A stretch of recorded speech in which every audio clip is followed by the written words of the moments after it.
Bismillah. Assalamualaikum warahmatullahi wabarakatuh. Alhamdulillahi rabbil alamin. Wassalatu wassalamu ala asyrafil anbiya'i wal mursalin wa ala alihi wa ashabihi ajma'in. Pertama dan utama, marilah kita bersyukur kehadirat Allah Subhanahu wa taala, sembari tak lupa salawat beriring salam kehadirat junjungan kita Nabi besar Muhammad sallallahu alaihi wasallam. Yang mulia Bapak-bapak dan Ibu para hakim agung serta seluruh pejabat eselon pada Mahkamah Agung, kemudian Bapak dan Ibu para jamaah sekalian di Masjid Al-Mahkamah yang kita cintai ini dan cintai oleh Allah Subhanahu wa taala. Pertama, saya selaku pribadi menyampaikan terima kasih kepada penyelenggara Ramadan yang memberikan kesempatan kepada kami untuk bertemu dengan Bapak dan Ibu sekalian jamaah, karena ini adalah merupakan Ramadan pertama dalam posisi saya sebagai purna bakti. Ramadan yang lalu saya masih aktif. Jadi ini merupakan sarana bersilaturahim sesama kita, dan saya sangat berterima kasih kepada panitia Ramadan Masjid Al-Mahkamah. Dalam bulan Ramadan ini disebut juga Syahrul Ramadan, itu nama utamanya. Tapi nama-nama yang lain disebut juga dengan Syahrul Quran, Syahrul Maghfirah, kemudian disebut juga dengan Syahrul Doa, yakni bulan di mana kita diminta untuk senantiasa berdoa, karena bulan ini juga disebut dengan bulan doa. Di dalam surat Al-Baqarah, lanjutan daripada surah Siyam 183, di 186 Allah berfirman, a'udzubillahi minasyaitonirrajim, wa idza sa'alaka ibadi anni fa inni qarib ujibu da'watad da'i idza da'ani falyastajibu li wal yu'minu bi la'allahum yarshudun. Kalau hamba itu bertanya tentang aku, sesungguhnya aku itu dekat, kata Allah. Aku akan memperkenankan semua permintaan, semua doa-doa dari hambaku jika dia berdoa. Tapi syaratnya perkenankan pula lah permintaanku. Falyastajibu li, perkenankan permintaanku, yakni bertakwa kepada Allah. Wal yu'minu bi, dan beriman kepada Allah. Dan orang yang seperti ini la'allahum yarshudun. Dari ayat 183 sampai 186 ini ada 3 la'alla disebut. Ya, ada 3 la'alla, la'allakum tattaqun. Kemudian disebut juga la'allakum tashkurun. Lalu yang terakhir la'allahum yarshudun. Ada 3 la'alla. La'alla itu dalam balaghah, ilmu bahasa Arab, disebut dengan harfut taraji. Jadi ada kemungkinan dapat, ada juga tidak, ya. Jadi insyaallah kalau kita bersungguh-sungguh dapat, ya, la'allakum yarshudun, kita akan mendapatkan petunjuk dari Allah Subhanahu wa taala. Di dalam surah Al-Kafir ayat 60 Allah menyatakan, wa qala rabbukum du'uni astajib lakum, ud'uni astajib lakum. Allah telah berfirman, ud'uni, berdoalah kamu kepadaku, astajib lakum, niscaya akan kukabulkan doa itu bagimu. Al-hadis yang diriwayatkan oleh Imam Ahmad disebutkan, orang yang suka berdoa maka Allah memberi padanya salah satu dari 3 hal. Apa itu? Yang pertama dikatakan ayu ajjalalahu da'watah, disegerakan, dikabulkan doanya. Begitu dia doa, kabul, cesplong. Itu ya.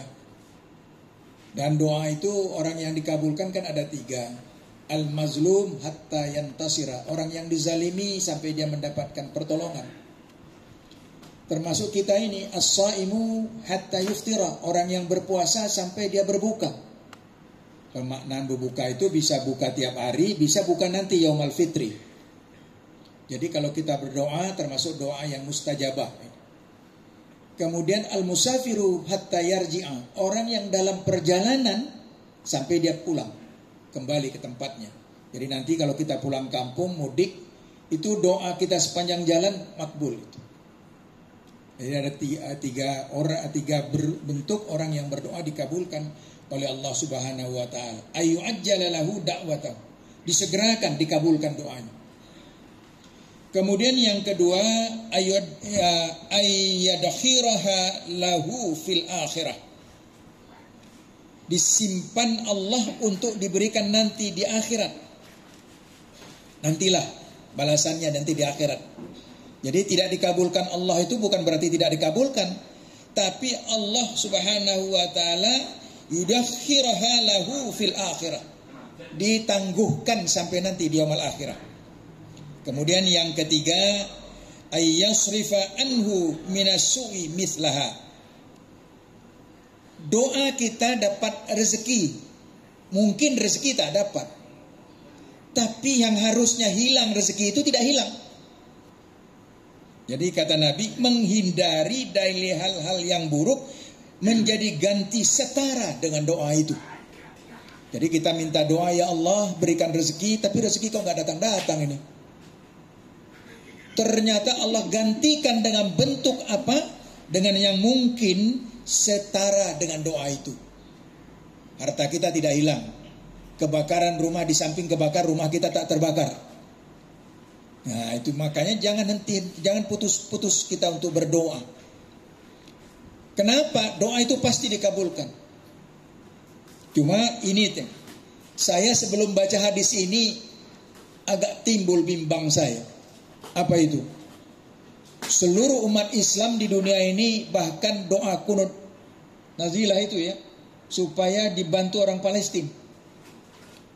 Saya berpikir apa yang salah ini? Kok yang dibakar Los Angeles, kenapa tidak Israel? Padahal kita sudah berdoa ini. Yang berdoa yang salah, masa umat Islam seluruhnya berdoa tidak ada yang kabul? Ada bimbang saya itu waktu itu. Kenapa ini? Ke orang Palestina padahal dia termasuk mazlum kan? Orang yang mazlum harusnya yantasira, harus diberi pertolongan, makbul itu. Timbul kebimbangan saya waktu itu, bertanya-tanya. Saya cari, saya baca-baca, temu saya hadis ini. Baru tenang batin saya. Apa? Mungkin orang Palestina itu sekarang masih begitu, disimpan Allah. Nanti akan dibalas oleh Allah di hari yaumul akhirah. Makanya orang Palestina itu tidak ada yang takut mati dia. Saya kadang-kadang gerem. Makanya saya bilang induk teroris itu ya sebenarnya Israel itu induk teroris. Menghabisi orang-orang yang anak-anak, wanita, orang yang lagi di masjid. Betapa banyak. Kalau dihitung-hitung yang dihabisi teroris dibanding oleh Israel jauh lebih banyak. Nah, kemudian dikatakan di dalam hadis qudsi, ana indazanni abdi bi, aku sebagaimana dengan hambaku, pandangan hambaku. Jadi ketika saya bertanya-tanya seperti itu, salah saya. Kita harus berpikir ana indazanni abdi bi, bahwasanya aku sebagaimana dugaan hambamu kepadaku. Jadi dugaan hamba Allah kepadaku, kata Allah. Jadi kita tetap bersangka baik bahwa Allah itu akan memberikan balasan kebaikan kepada orang-orang Palestina, tidak mungkin mustajabah, tapi mungkin di yaumul akhirah, atau ada hal lain yang mungkin lebih baik lagi nanti akan diperoleh oleh bangsa Palestina itu. Itulah yang berkecamuk dalam batin saya. Dan saya mencari ketemu apa sebabnya ini. Padahal hadis mengatakan doa itu makbul al-mazlum hatta yang tasir. Orang yang dizalimi. Nah, kembali kita kepada konteks kita di Ramadan ini. Bulan Ramadan ini adalah bulan yang makbulah karena as-shaimu hatta yuftira. Orang yang berpuasa sampai dia berbuka. Disinilah kesempatan kita berdoa apa sajalah. Berdoa apa saja. Mungkin untuk dapat eselon, ya doa sempat. Walaupun mungkin eselon itu ujiannya nanti tahun depan. Tidak apa-apa doa dari sekarang. Ya kan, untuk dapat kita supaya P3K keluar SK-nya cepat, berdoa di masjid. Karena ada tempat-tempat yang berdoa mustajabah itu, antara lain kalau kita di Indonesia ini masjid ini. Kalau Makkah, ya kan, Raudah. Kalau kita tidak ke sana bagaimana? Masjid di mana tempat kita bersalat ini. Jadi kalau kita gabungkan hari yang paling baik berdoa itu hari Jumat. Bulan yang paling baik itu bulan Ramadan. Jadi hari Jumat, bulan Ramadan yang berdoa berpuasa. Nah, itu insya Allah dimakbulkan oleh Allah Subhanahu wa ta'ala. Tapi apabila tidak cespleng kabulnya, itu tadi ada 3 bentuk yang dikatakan oleh hadis riwayat Imam Ahmad tadi. Ada yang segera dikabulkan, tapi ada yang nanti disimpan Allah untuk diberikan di akhirat. Pertolongan itu akan datang di akhirat. Tapi ada yang doa itu tidak terwujud, tapi penggantinya akan diberikan Allah setara dengan apa yang kita doakan itu. Makanya jangan putus asa kita berdoa. Orang yang berdoa lagi puasa, berdoanya hari Jumat, tempat berdoanya di Masjid Al-Mahkamah. Kemudian ada saat-saat yang mustajabah. Saat-saat yang mustajabah itu antara lain dikatakan antara sholat sunat fajar kepada sholat subuh. Jadi nanti sempatkanlah Bapak dan Ibu sembahyang sunat fajar sebelum sholat subuh berdoa kita. Itu tempat yang mustajabah. Kemudian kapan lagi di antara duduk khatib Jumat, duduk di antara 2 khutbah. Makanya duduk walaupun sebentar berdoa kita. Minimal Rabbana atina fid dunya hasanah wa fil akhirati hasanah wa qina azaban. Kita ambil dan kita ambil pula kesempatan doa apa saja. Apa yang kita harapkan dari Allah Subhanahu wa ta'ala. Jadi antara lain tempat-tempat yang mustajabah kita berdoa kepada Allah Subhanahu wa ta'ala. Kemudian orang yang berdoa, lalu saat berdoa, sehingga bulan Ramadan ini dikatakan juga antara lain syahrud doa. Bulan di mana kita berdoa, diberikan kesempatan oleh Allah Subhanahu wa ta'ala. Mudah-mudahan doa kita dikabulkan oleh Allah Subhanahu wa ta'ala. Andai kata tidak dikabulkan, akan diberikan balasan nanti di yaumul akhirah. Kalaupun tidak diberikan nanti, kita dihindarkan dari hal-hal yang memang seharusnya kita terima itu satu musibah. Tapi dengan doa itu, musibah itu tidak dapat kita, tidak dikenakan kepada kita. Kemudian di samping itu, kita hendaklah senantiasa bersangka baik pada Allah Subhanahu wa ta'ala.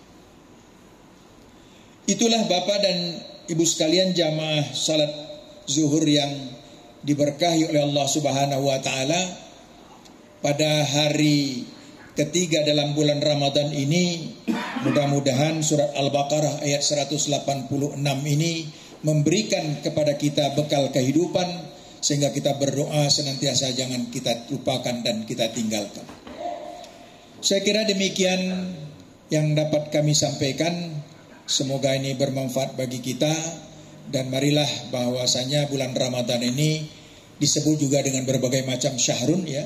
Ada disebut syahrut tarbiyah, ada syahrut sadaqah dan sebagainya. Dan marilah kita mengamalkan apa yang menjadi ibadah Ramadan tahun ini. Karena kita bersyukur ya Bapak dan Ibu sekalian.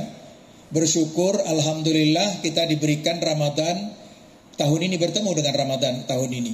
Sedangkan Ramadan yang akan datang belum tahu. Oleh sebab itu mari kita gunakan kesempatan Ramadan ini dengan sebaik-baiknya, kalau bisa lebih baik daripada Ramadan yang lalu. Amin, amin ya rabbal alamin. Demikian, lebih dan kurang mohon dimaafkan. Kepada Allah kita berserah diri. Billahi taufiq wal hidayah. Assalamualaikum warahmatullahi wabarakatuh.